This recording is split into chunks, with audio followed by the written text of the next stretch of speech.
여러분 춥고 이렇게 온도가 떨어질 때 감기가 들리는 게 아니고 환절기에 감기가 많이 들린다니까 주의하시기 바랍니다. 우리가 하나님의 자녀로 이렇게 태어나고 구원받은 후에 이렇게 삶이 있어요. 이것을 이제 신자의 삶, 다른 말로 하면은 신앙생활이라고 합니다. 신앙생활은 교회를 가는 게 신앙생활이 아니고 교회를 몇 년 다녔든 간에 성경을 오래 읽었든 간에 상관없이 하나님의 자녀로 이름이 기록될 때, 곧 거듭날 때, 하나님의 자녀로 태어날 때부터 신앙생활이 시작되는 거예요. 많은 사람들이 신앙생활 하고 있습니다 라고 얘기하면 그냥 교회 다니는 거, 그리고 기독교를 인정하는 거, 하나님을 인정하는 이 정도에서 시작하는데, 엄밀하게 얘기하면 믿음 생활을 시작했다, 신앙생활을 시작했다는 것은 참 신자가 됐을 때부터 이제 시작이 되는 것입니다. 그런데 동일하게 예수 그리스도와 하나님 아버지를 믿는 그런 신자들이지만 실제 삶 속에서 주님을 대하는, 주님이 어떤 분이신가를 알고 그분을 대하는 어떤 삶의 어떤 방향이랄까? 이 태도는 신자들 다 똑같지 않아요. 다 다양합니다. 그래서 때로는 이 신앙생활이라는 것에 대해서 의문점을 가질 때가 있어요. 도대체 믿는 생활이라는 게 뭘까? 신앙생활이라는 게 뭘까? 저 같은 경우도 신방을 하고 나름대로 열심히 거짓된 마음으로 하는 게 없죠. 진실한 마음으로 신방할 때 하고 또 복음도 전하고 또 잘 자라도록 진심과 열정을 다해서 말씀을 나누고 격려하고, 그래도 어떤 열매 변화가 이렇게 안 보일 때 또 심지어는 이렇게 신앙을 어떤 신자라고 하는 사람들이 신앙을 떠나거나 신앙에 등한히 하는 모습을 볼 때 이 수고가 무엇인가? 이 수고가 의미가 있는 것인가? 그렇게 생각이 될 때가 있어요. 세상 말로 하면 회의가 될 때가 있습니다. 그런데 성경 말씀을 통해서 내가 하나님을 섬기고 이른바 신앙생활을 한다는 것이 무엇인가를 이렇게 말씀을 통해서 그 정의를 정말 진정하게 내릴 때는 이런 회의를 물리칠 수가 있어요. 우리가 섬기고 예배하고 경배하는 그 하나님은 누구이신가? 자, 오늘 함께 나눌 말씀은 시편. 오늘은 다윗이 쓴 시를 몇 절 읽겠습니다. 시편 7편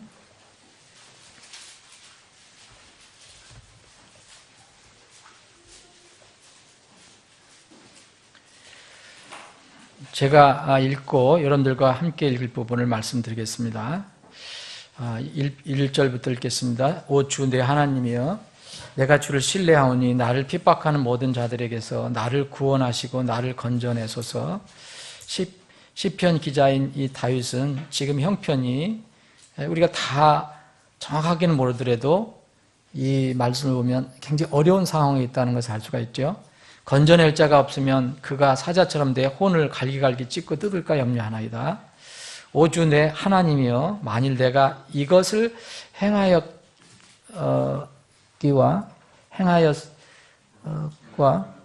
이게 좀 그런데 내가 이것을 행하였거든, 이거보다도 내가 이것을 행하였으면 곧 이 다음에 내가 이것을 행하였다는 것은 그 다음에 내가 무엇을 행하였느냐, 이런 내용입니다. 그러니까 제가 좀 조금 바꿔서 읽겠습니다. 내가 이것을 행하였으면 곧 이것이 뭐냐, 내 손에 불법이 있었거나 나와 평화롭게 지내는 자에게 악으로 갚았거든.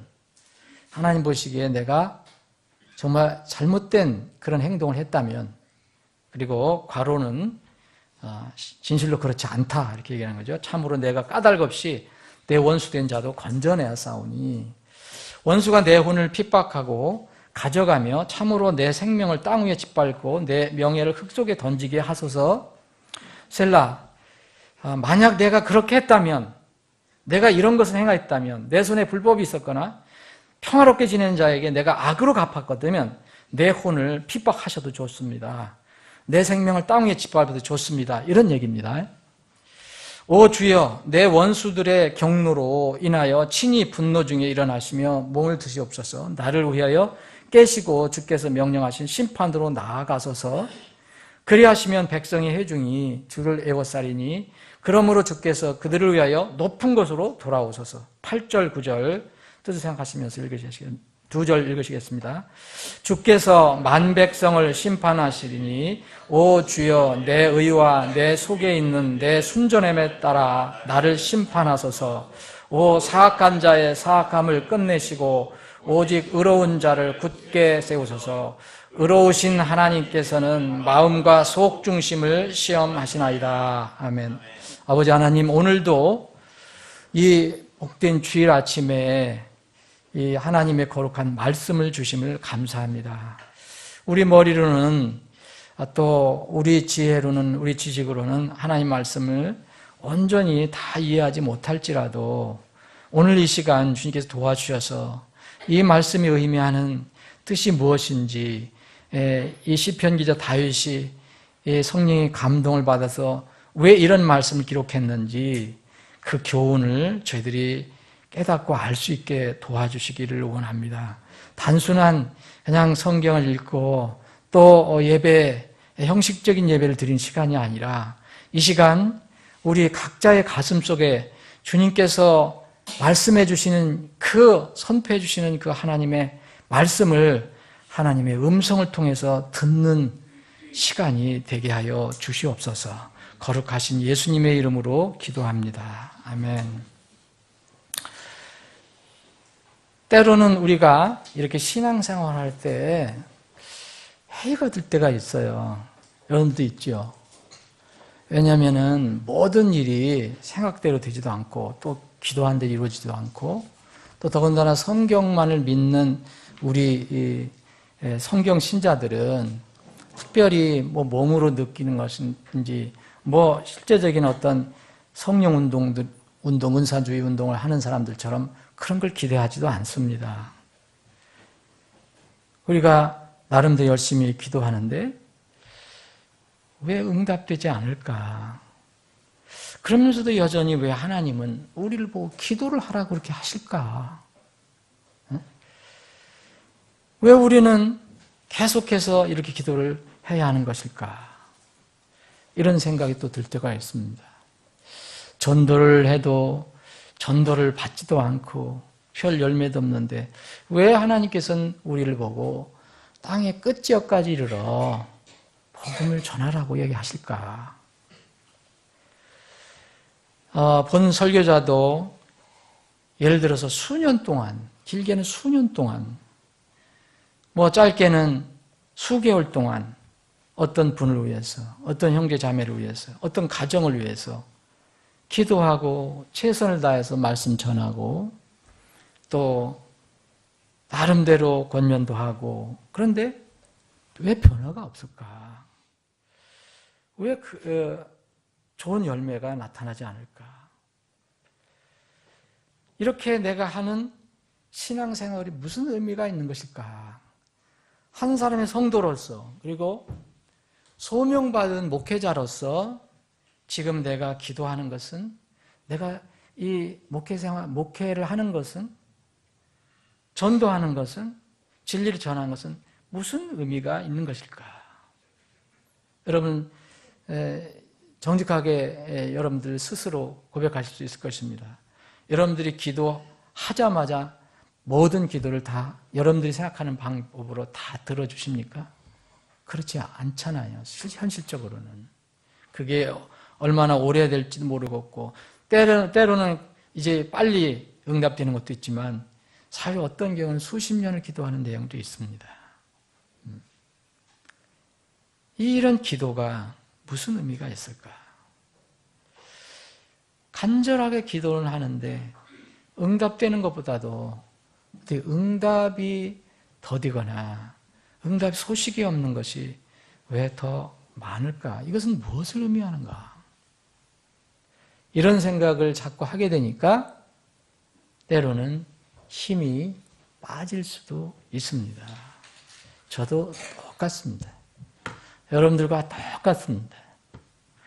저는 여러분들하고 차이가 있다면 여러분들은 세상에서 힘들게 이제 땀을 흘려서 세상에서 일을 하시잖아요.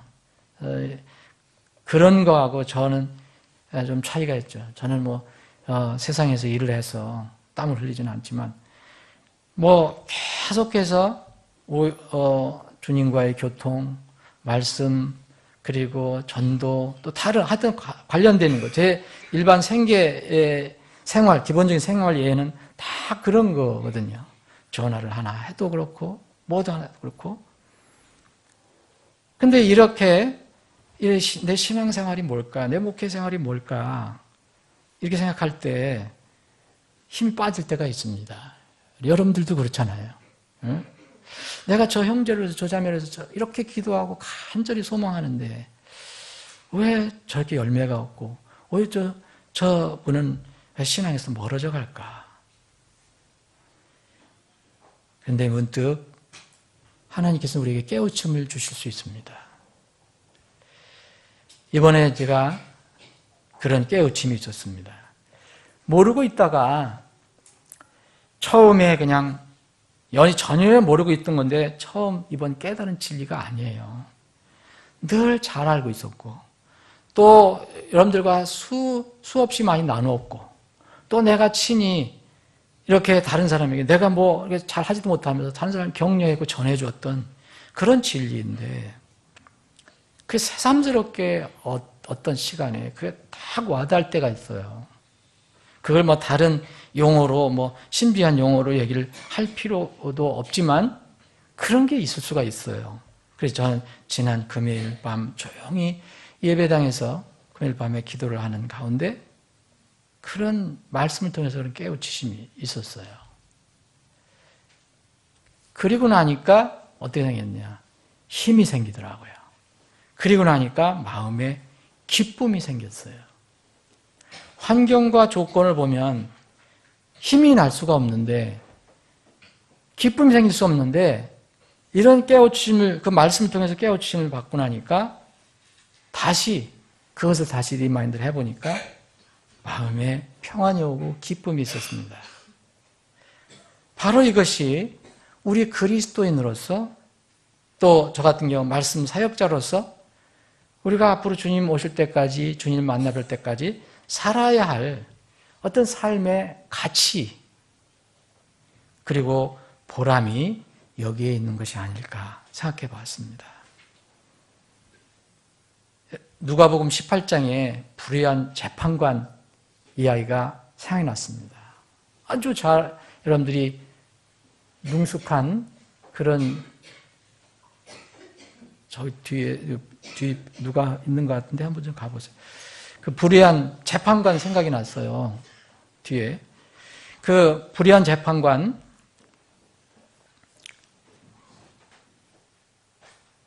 불의한 재판관 이야기를 누가 해주셨느냐면 예수님이 해주셨어요. 근데 그런 얘기를 해주신 것을 친히 예수님이 하셨는데 친히 왜 그렇게 해주셨냐면 먼저 결론을 누가복음 18장은 결론을 먼저 내주셔요. 쭉 설명하시고 뒤에 결론을 대부분 내시는데 여기 누가복음 18장에는 먼저 이렇게 얘기를 하세요.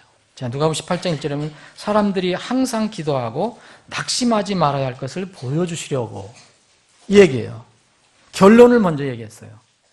그분께서 그들에게 비유로 말씀해요. 그래서 이 다음에 비유로 말씀하신 거예요. 그래서 목적은 뭡니까? 이 불의한 재판관 이야기를 해주신 이유는 항상 기도하고 낙심하지 말아야 한다는 거예요. 근데 우리는 환경 속에서, 상황 속에서, 이런 신앙생활 속에서 낙심할 때가 있다는 거예요. 이거 자연스러운 겁니다. 낙심에다 그래서 큰 문제가 되는 거 아니에요. 다시 힘을 내면 되죠. 그래서 이것을 알려주시기 위해서 한 재판관, 하나님을 전혀 두려워하지 않는 한 재판관, 불의의 재판관 이야기를 해줬습니다. 그러면서 주님께서 뭐라냐면 이 불의한 재판관도 이런 상황에서 이 과부의 기도를 들어줬는데 그 불의한 재판관하고 진정한 재판관, 참 재판관하고 대비를 시켜주신 거예요. 예수님께서. 참 재판관은 누굽니까? 하나님이죠. 불의한 것은 불의해요. 정말 불의한 사람이에요. 근데 하나님은 어떠냐? 의로우신 하나님이라는 거예요. 불의한 재판관도 이렇게 들어줄 수 있는데, 아니, 하나님께서, 여기는 의로운 하나님이라는 말씀은 없지만, 하나님께서 그것을 안 들어주시겠느냐. 그러면서 우리에게 믿음, 이 땅에서 인자가 올 때 이 땅에서 그런 믿음을 찾을 수 있겠느냐. 참 드물다. 그렇게 얘기하신 겁니다. 주님께서 여기서 말씀하신 것은 불의한, 의롭지 못한 재판관과 이를 대비해서 의로운 재판관을 대비시켜 주셨어요. 그렇습니다.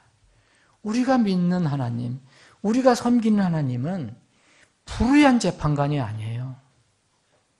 우리가 믿고 섬기는 하나님은 의로우신 하나님이에요.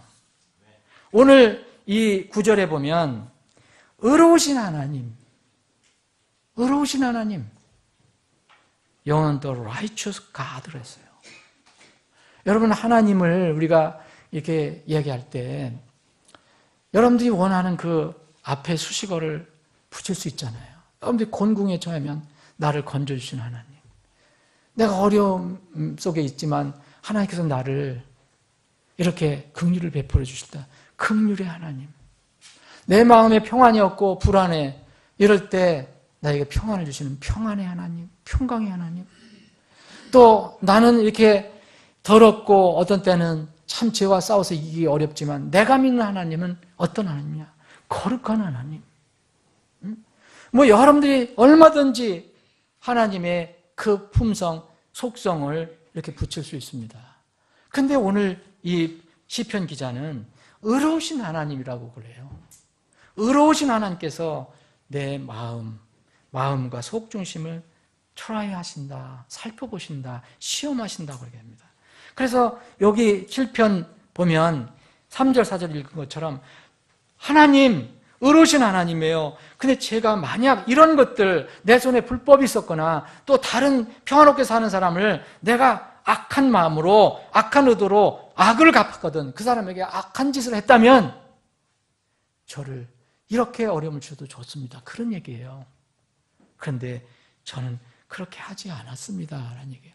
그러니까 하나님 의로우신 하나님이니까 우리 주위에 있는 악을 끝내주시고 저를 기억해달라. 이렇게 지금 기도를 하는 것입니다. 의로우신 하나님. 지난 두 주 전에 우리가 말씀 나눈 이게 아침 설교 말씀 여러분들 기억하십니까? 3월 20일 건데 전도서 3장 가지고 이렇게 말씀 나눴어요. 세상 법정과 하늘 법정, 여러분 설교 말씀 기억하세요?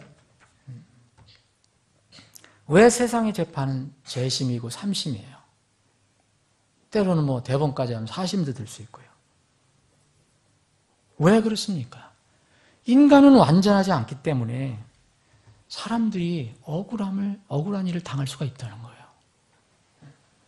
그것을 최소화하기 위해서 그렇게 제도를 만들어 놨어요. 근데 하늘 법정에서는 그런 게 있을 수가 없어요. 억울함이 있을 수 없어요. 불공평이 있을 수 없어요. 항소가 있을 수가 없어요. 그래서 단심이에요. 단심. 한 번 선언하면 끝이죠. 하나님은 실수하시는 하나님이 아니기 때문에 그래요. 오늘 말씀에 보면 완전하시고 의로우시고 거룩하신 분이기 때문에 그분이 하는 모든 일은 의로워요. 완전해요. 거룩해요. 시편 145편도 비슷한 내용이 있어요. 시편 145편 앞에 부분은 하나님의 은혜의 하나님을 찬송해요. 긍휼의 하나님을 찬송해요. 네? 은혜의 하나님, 긍휼의 하나님. 정말 우리가 부족하고 연약하고 우리가 무슨 긍휼을 받을 자격이 있어요.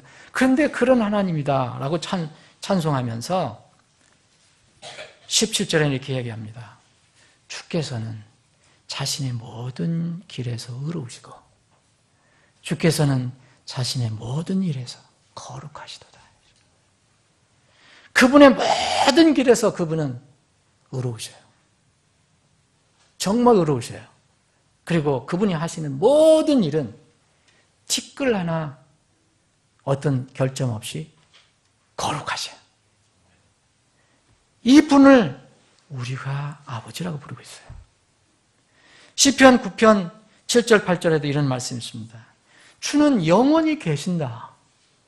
우리가 믿는 하나님은 영원히 계신다. 우리는 이 땅에서 육체적으로 살다가 또 가겠지만 주는 영원히 계시니 그분께서 심판을 위하여 자기의 왕자를 준비하셨도다. 하나님께서 왜 왕자, 왜 보좌를 준비해 놓고 계시냐? 심판을 위해서 준비하신다.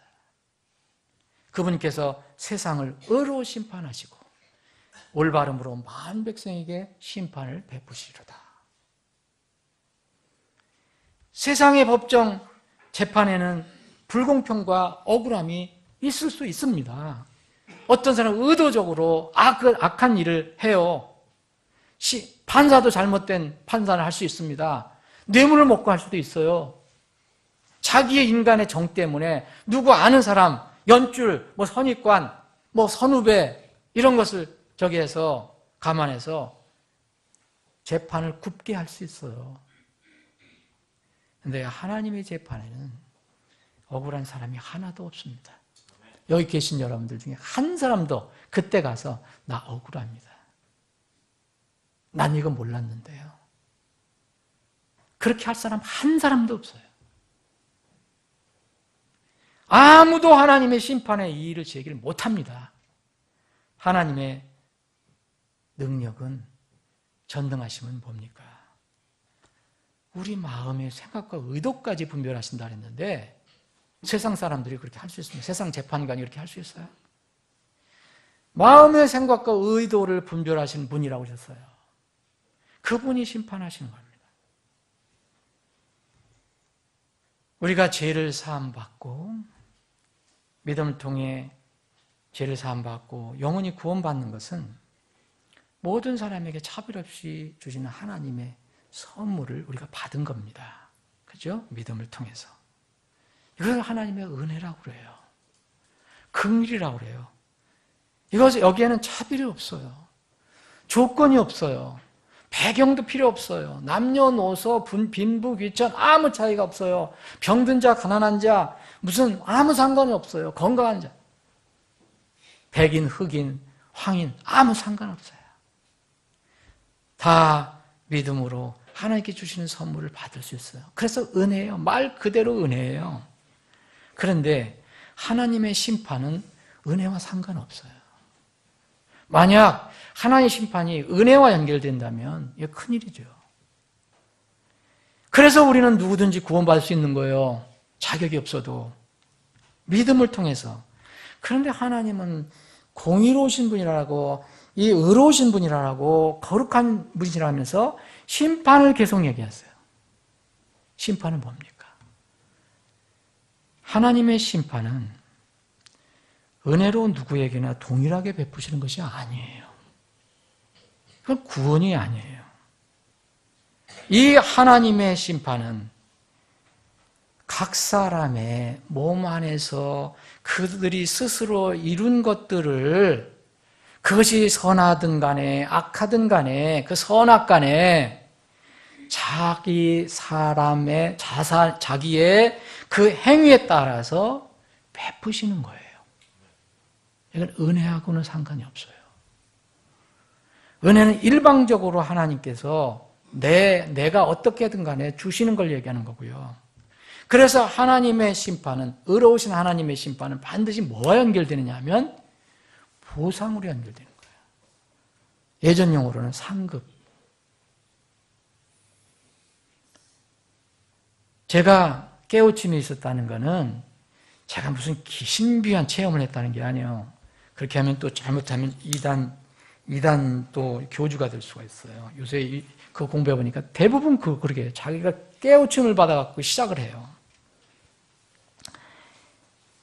제가 그 감동이 있었던 것은 하나님 말씀이, 그 말씀이 다시 리얼하게 와닿았다는 거예요. 그 말씀이.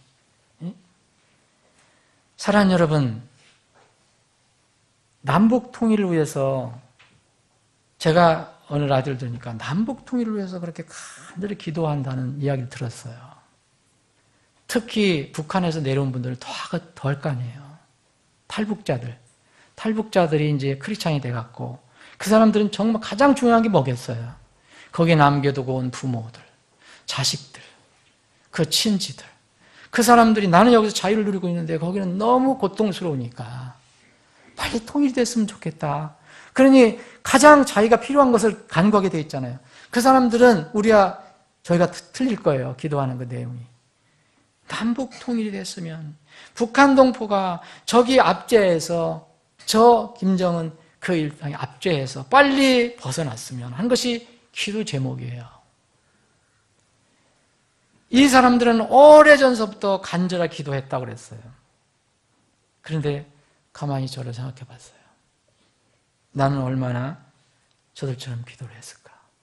그래도 저는 다른 목회자들보다는 우리 교제하는 목회자들 중에서 제가 북한 선교에 대해서는 그리고 남북 통일에 대해서는 더 관심이 있는 것처럼 보여요. 그분들은 얘기 안 해서 그렇지만 모르지만 제가 갈 때마다 그런 얘기를 하거든요. 통일 대비해야 된다. 말씀 이 사역도 이거 통일 대비해서 해야 된다. 곧 주님께서 통일을 주실지도 모른다. 그런데 이분들하고 대비를 해보니까 나는 기도하지 않는 사람이 들어가는 겁니다. 제가 남북 통일을 위해서 기도하고 우리가 수요일날에서도 민족과 나라를 위해서 통일을 위해서 기도하지만 그런데 이 사람들은 간절히 기도를 해요. 지금 우리는 기도를 잘 안 해요. 그런데 통일은 반드시 됩니다. 주님께서 재림하시려면 남북한을 두 동강으로 나눠놓은 채로는 안 오셔요. 그들의 기회를 한번 주실 거예요. 어렸을 때부터 세뇌를 받아서 우상숭배를 하는 김정은, 김일성, 김정일이가 지금도 신으로 믿는 사람들이 대부분이에요. 그렇게 잘한 사람들은. 그 사람들에게 기회를 주실 거예요. 기회도 안 주시고 그렇게 하시지 않을 거라고 저는 믿습니다. 통일 반드시 됩니다. 우리가 기도하지 않아도 통일돼요. 그런데 그러면 오랫동안 진실한 마음으로 기도한 사람은 무엇이고 기도하지 않는 우리는 무엇인가? 하나님은 공평한 하나님이신가? 여기에 제가 마음이 정말 이상해졌어요. 여러분 성경 말씀을 보니까 전혀 이 세상에서 우리가 진실로 옳은 동기로 바른 동기로 주님을 위해서 하든 진리를 위해서 하든 정말 복음을 위해서 하든 남을 위해서 하든 우리가 수고하고 기도하고 선을 베풀는 모든 것들이 절대 땅에 떨어지지 않는 거예요. 마태복음 6장을 보겠습니다. 여러분들 잘 아시지만 여러 번 말씀드렸지만 오늘 다시 한번 읽어보겠습니다. 여러분 기도 당장 무엇이 보이지 않아도 그 자체 그것은 충분히 가치가 있는 것입니다. 신앙생활에 하나님께서 기도 자체에 보상을 주셔요. 모르시는 분은 오늘 이 말씀을 깊이 한번 생각해 보세요. 자, 마태복음 6장을 보면 첫 번째 구제에 대해서 얘기하세요. 주님께서. 그래서 구제에 정말 은밀히 하는 사람도 내가 다 나중에 갚아주겠다 그랬어요. 다 갚아주겠다. 5절입니다. 이제 기도에 관해서요. 또 너는 기도할 때 의서자들과 같이 되지 말라. 그들은 사람들에게 보이려고 회당과 거리 모퉁이에 서서 기도하기를 좋아하느니라. 진실로 내가 너에게 이르노니 그들은 자기 보상을 받았느니라. 땅에서 받은 거 쓸모없어요. 사람들 인정을 받고 저 사람 기도 잘하는 사람이야. 이게 보상이에요. 오직 너는 기도할 때 내 골방으로 들어가 내 문을 닫고 은밀한 중에 계시는 내 아버지께 기도하라. 그리하면 은밀한 중에 보시는 내 아버지께서 내게 드러나게 갚아주시리라. 여러분, 갚아주신다는 게 뭐예요? 여러분, 드러나게 너에게 응답 이루어 주시리라가 아닙니다. 이건 뭐예요? 리워드 한다는 거예요. 보상을 해주겠다는 거예요. 구제도 보상이 있습니다. 하나님께서 반드시 갚아줍니다. 기도하는 것 자체도 보상이 있다고 그랬어요. 이 말씀이 너무 좋았어요. 저는 기도 자체에 하나님께서 잊지 않고 보상하신다는 거예요. 물론 여기 금식도 보상이에요. 남을 위해서, 진리를 위해서, 어떤 교회를 위해서, 내가 어떤 일을 위해서 정말 진실한 마음으로 금식할 때 금식도 내 아버지께서 내게 드러나게 갚아주시리라. 이것은 하나님이신 예수님께서 말씀하신 거예요. 그리스도인들은 기도 생활에 대해서 누구도 주님으로부터 불공평하게 대우를 받지 않습니다. 그러면 하나님은 의로우신 분이 아니에요. 공평하신 분이 아닙니다. 초창기에는, 제가 구원받고 초창기에는 너무 은혜, 구원, 그리고 무슨 선물, 평안, 이런 단어가 엄청나게 좋았어요. 그런데 점점 이제 시간이 지나고 특히 목회를 하다 보니까 이 의로우신 하나님, 공의로우신 하나님, 정의의 하나님, 이런 것들이 너무 좋은 거예요. 환경과 조건을 극복할 수 있는 그런 믿음입니다. 사랑하는 여러분, 우리가 지금 바른 성경을 위해서 기도하고 있어요. 바른 성경 사역을 위해서. 성경 많은데 무슨 또 성경 사역하느냐 이런 사람도 있는데, 우리가 하는 것은 공적 성경 사역이에요. 하나님의 말씀이 어떤 환경과 조건이나 제도나 어떤 사람들에 의해서 매이지 않고 자유롭게 흘러가게 해야 된다는 뜻이에요. 이건 매우 가치가 있는 것이라고 봅니다. 우리가 못하면 누군가는 반드시 해야 돼요. 여러분이 기도하지 않아도 하나님의 속성상, 하나님의 성품상, 하나님의 말씀이 세상의 경영 논리나 사업 논리에서 매이거나 제한받는 거 하나님께서 계속 허락지 않으실 것입니다. 하나님의 성품이 공의로우신 분이라면, 그걸 원하시는 하나님이시라면, 사람들이 기도를 하지 않아도, 물질로 헌신하지 않아도 주님께서 계획하신 사역은 반드시 진행되고 이루어집니다. 그러나 관심 갖고 이 사역을 위해서 기도하는 사람이 있어요. 반대로 무관심해서 전혀 관심을 기울이지 않고 신경 쓰지 않는 사람이 있어요. 무슨 차이가 있습니까? 지금은 차이가 아무것도 없습니다. 기도하는 사람에게 하나님께서 하늘에서 떡을 내려주신 것도 아니에요. 기도하는 사람에게 있는 떡도 뺏어가는 것도 아니에요. 아무 차이가 없어요. 그러나 앞으로 차이가 있을 것입니다. 공평하신 하나님이시기 때문에 그렇습니다. 기도도 보상해 주시는 분이고 금식도 보상해 주시는 분인데 반드시 공평하게 보응해 주실 것입니다. 우리에게 지상 최대의 명령은 혼들을 건져내는 거예요. 오후에도 전도지를 돌려야 되지만 우리는 때로는 이것을 힘들어해요. 제가 잘 알아요, 여러분들 마음. 저는 오늘 비가 올까 걱정이 됐어요. 근데 혹시 또 여러분들은 비가 왔으면 내가 오늘 안 했으면 좋겠다 그런 생각이 있는 분들도 있을지 몰라요. 우리 육은 그래요. 그러나 하나님의 자녀들이 전도를 하지 않아도 사람들이 그 복음을 받아 드리든 아니든 간에 복음은 온 세상에 전해져야 합니다. 우리 개인이나 우리 교회가 전도에 열심을 내지 않고 세계 선교를 위해서 선교 헌금을 모아 보내지 않아도 하나님의 말씀과 계획은 반드시 성취될 것입니다. 오직 성령님께서 너에게 임하신 후에 너희가 권능을 받고 예루살렘과 온 유대와 사마리아와 땅의 맨 끝지역까지 이르러 내 증인이 되리라. 이건 명령이면서 동시에 주님의 예언이에요. 주님께서 하신 말씀이에요. 이루어질 겁니다. 마태복음 24장 14절에 보세요. 왕국의 이 복음이 모든 민족에게 증언되기 위해서, 증거되기 위해서 온 세상에 선포되리니 그때야 끝이 오리라. 이거 하나님의 예언입니다.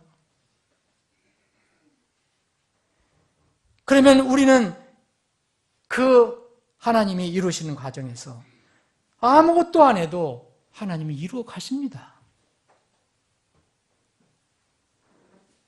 그 과정에서 전도 선교를 위해서 기도하고 혼을 위해서 기도하고 물질로 헌신하고 몸으로 수고한 사람들과 교회와 그렇지 않은 사람들과 그렇지 않은 교회는 무슨 차이가 있습니까?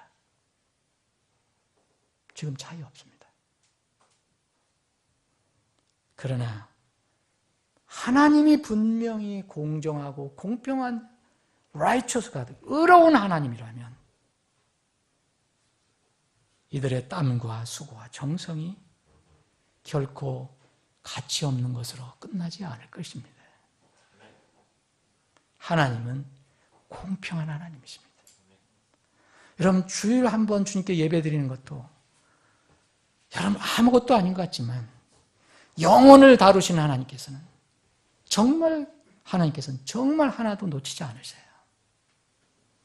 주님을 위해서 사는 사람, 내 것을 내려놓고 그리고 세상 것을 다 내려놓고 주님을 먼저 경배하려고 하는 사람과 필요하면 내 것이 있을 때는 얼마든지 하나님을 경배하는 것을 이제 버리는 사람과 지금 별 차이 없어요. 영혼의 관점에서는 분명히 차이가 있습니다. 하나님은 공평한 하나님이기 때문이에요. 우리 교회의 영적 부흥과 성장을 위해서 여러분들이 힘을 모아 전도하고 전도 대상들을 위해서 혼들을 위해서 수고하고 기도하고 있습니다. 우리 교회가 이쪽으로 온 지 지금 아직 힘을 내지 못하고 있어요. 이 지역에 있는 사람이 더해지지 못하고 있어요. 하나님은 때인지 우리의 부족함 때문인지 몰라요. 하여튼 어쨌든 결과는 그래요.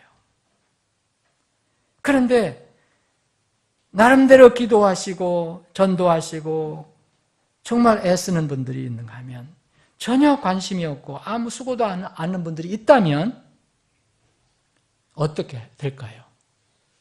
하나님께서는 그렇게 안 하시니까 안 이루어 주실까? 저는 이루어 주신다고 믿습니다. 보내주신 이유가 있기 때문에 그래요. 우리를 이곳으로 보내주신 이유가 있기 때문에 그래요. 그럼 거기서 서울시 이쪽으로 보내주지 않았을 거예요. 여기는 혼들을 건져내는 것이 목적이니까, 여기는 혼들에게 진리를 전하는 것이 목적이니까 그것을 이루어 주실 것입니다. 그렇게 되는 날에 기도하고 수고하고 또 전혀 그렇게 하지 않은 사람들 다 부흥의 열매를 공동으로 체험하고 나눌 것입니다. 그것이 끝나는 것이 아니죠. 다시 하나님은 공평한 하나님이십니다. 하나님은 의로우신 하나님이에요. 바른 의도에 의한 바른 행위, 바른 수고라면 그 행위에 따라 공정하게 평가, 보상할 것입니다.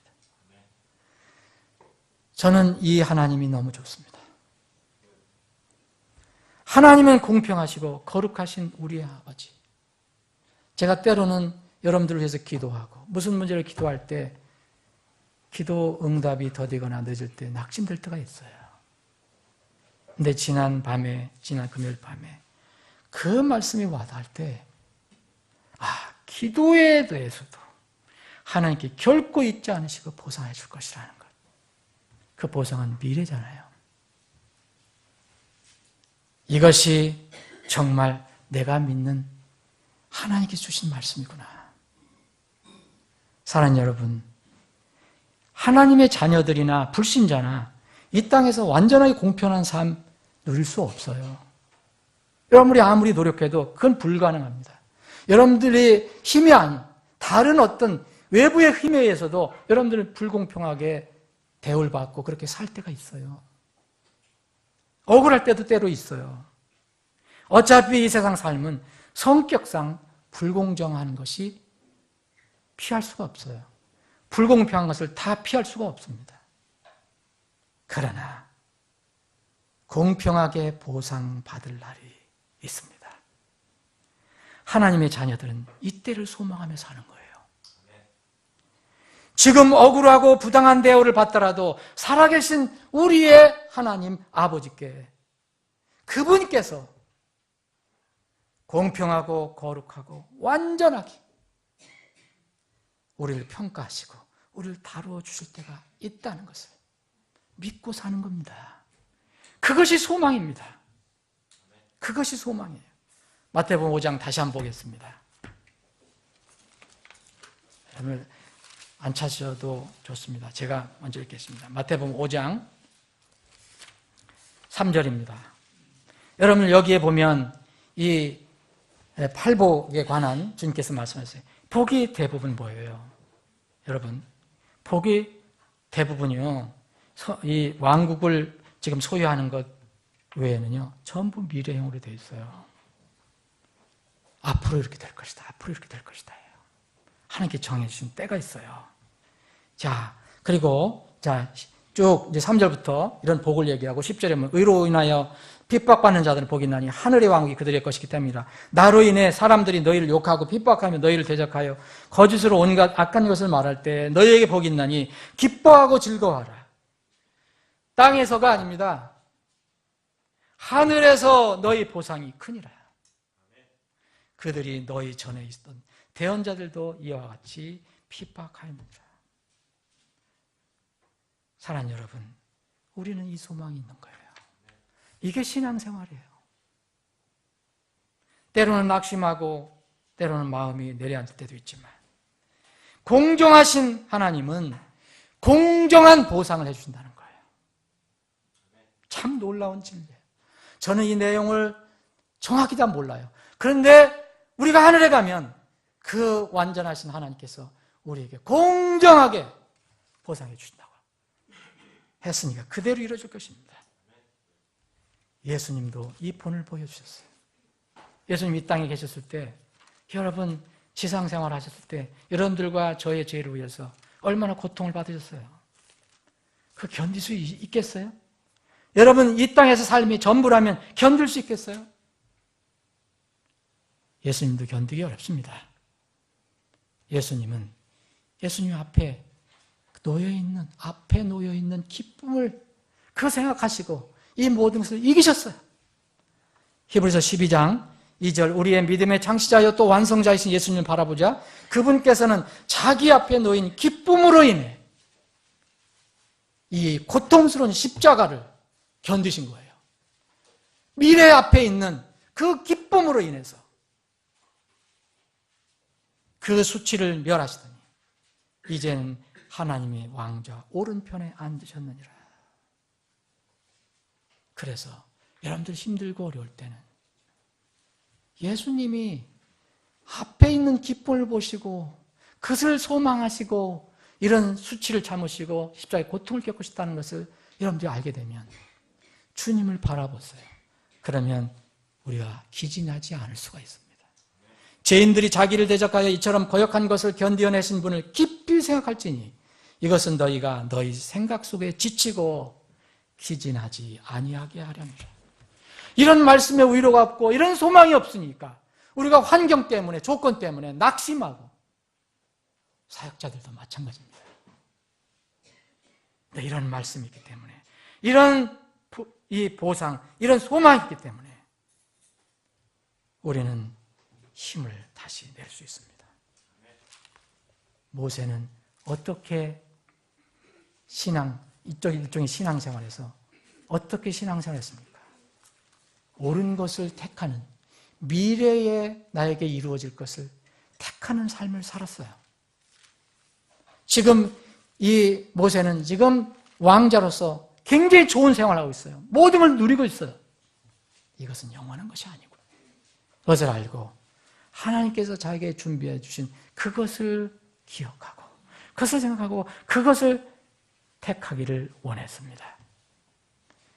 믿음으로 모세는 히브리서 11장 24절입니다. 믿음으로 모세는 나이가 들었을 때 파라오의 딸의 아들이라 불리는 것을 거절하고 지금 즐기는 것을 거절하고 잠시 죄의 쾌락을 즐기는 것보다 이것을 거절하고 오히려 하나님의 백성과 함께 고난받는 것을 택하였습니다.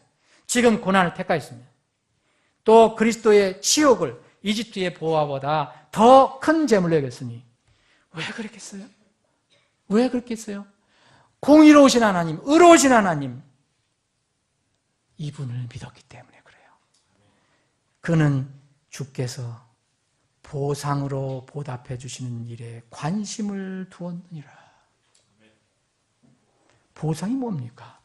여러분 그냥 보상 간단히 생각하면 안 됩니다. 거룩하신 하나님의 심판이에요. 말씀을 정리를 해보겠습니다.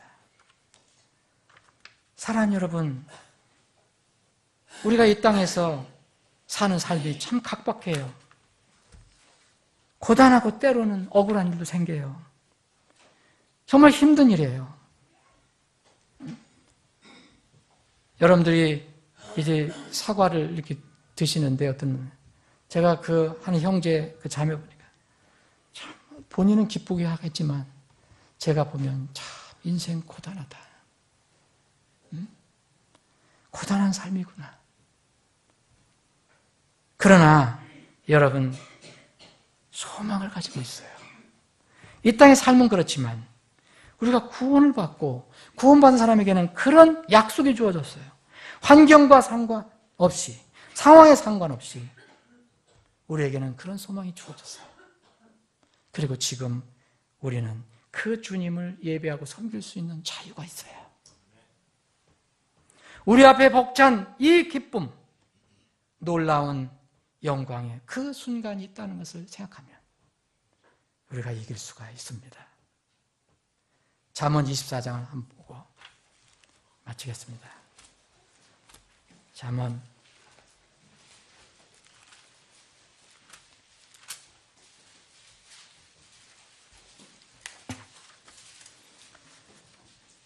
'공의의 하나님이 어떤 분이신가?' 잠언 24장 11절 내가 만일 죽음으로 끌려가는 자들과 죽임을 당할 자들 구출하려 하지 아니하고 말하기를 보라 우리는 그것을 알지 못하였노라 할지라도 마음을 살피시는 이가 그것을 깊이 생각하지 아니하시겠느냐? 또 내 혼을 지키시는 이가 그것을 알지 아니하시겠느냐? 그분께서 각 사람의 행위대로 각 사람에게 보응하지 아니하시겠느냐? 사랑하는 여러분, 주님의 다시 오심을 기다리십니까? 그것은 공의의 하나님, 의로우신 하나님을 기다리는 겁니다. 의로우신 하나님을 만나시면 여러분들은 공정한 하나님 평가와 판단을 받으실 것입니다. 기도하시겠습니다.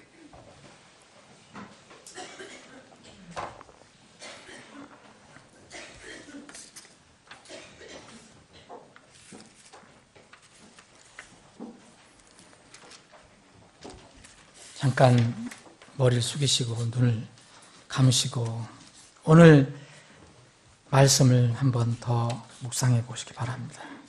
왜 시편 기자 다윗이 하나님을 righteous God, 의로운 하나님이라고 특별히 기록했는가?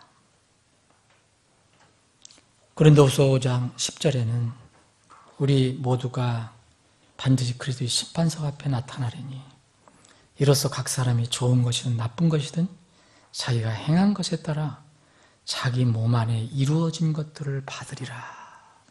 그런 말씀이 있습니다. 그래서 지금 이 시대에는 우리가 주님의 다시 오심을 기다리고 있는 이때, 정말 우리 몸이 썩지 않은 몸으로 변화될 그 마지막 나팔 소리가 날 때를 지금 기다리는 이때는 우리는 늘 주님을 이렇게 주님께 감사하면서, 우리에게 이미 승리를 주시는 하나님께 감사하면서 이런 결단을 해야 합니다. 그러면 내 사랑하는 형제들아, 너희는 굳게 서서 흔들리지 말고 항상 주의 일을 넘치게 하라. 너희 수고가 주 안에서 헛되지 않은 줄 너희가 아느니라. 말씀을 믿는 분들은 이 말씀이 사실이라는 것을, 진실이라는 것을 아실 것입니다. 말씀을 믿지 않는 분들은 이 말씀을 믿지 못할 것입니다. 그러나 살아계신 하나님의 입에서 나온 말씀이 정확한, 반드시 이루어질 말씀이라는 것을 믿는 분들은 너희 수고가 주 안에서 헛되지 않은 줄 너희가 아느니라는 말씀을 믿으실 것입니다. 부디 오늘 말씀을 나눴습니다. 여러분, 부디 여러분들 마음속에 결단이 있기를 바랍니다. 신앙생활이 무엇입니까? 신앙생활의 의미를 다시 한번 생각해 보시기 바랍니다. 아버지 하나님, 오늘 말씀을 주심을 감사합니다. 저희들은 연약합니다. 부족합니다. 때로는 낙심되고 주위 환경 때문에, 그리고 조건 때문에, 상황 때문에 주님을 온전히 의지하지 못하고 말씀을 잊어버리고 살 때가 있습니다. 저희들의 기도, 저희들의 전도, 저희들의 선교의 모든 수고, 사랑의 모든 수고에 대해서 때로는 지치고 힘들 때가 있습니다. 그러나 주님께서 그렇게 하셨던 것처럼 앞에 놓인 기쁨을 바라보시고 십자가의 수치와 고난을 참으신 것처럼 모세가 참으로 주님께서 앞으로 보상해 주실 것이라는 것을 기억하고 모든 세상 것을 버리고 주님을 따른 것처럼 우리도 그러한 믿음을 갖게 하여 주시옵소서. 우리의 사랑하는 성도들 주님 앞에 섰을 때 모두 참으로 주님부터 칭찬받는, 참으로 잘했다, 충성된 종들아라고 칭찬을 받는 우리 지체들이 다 되게 하여 주시옵소서. 거룩하신 예수님의 이름으로 기도합나이다. 아멘.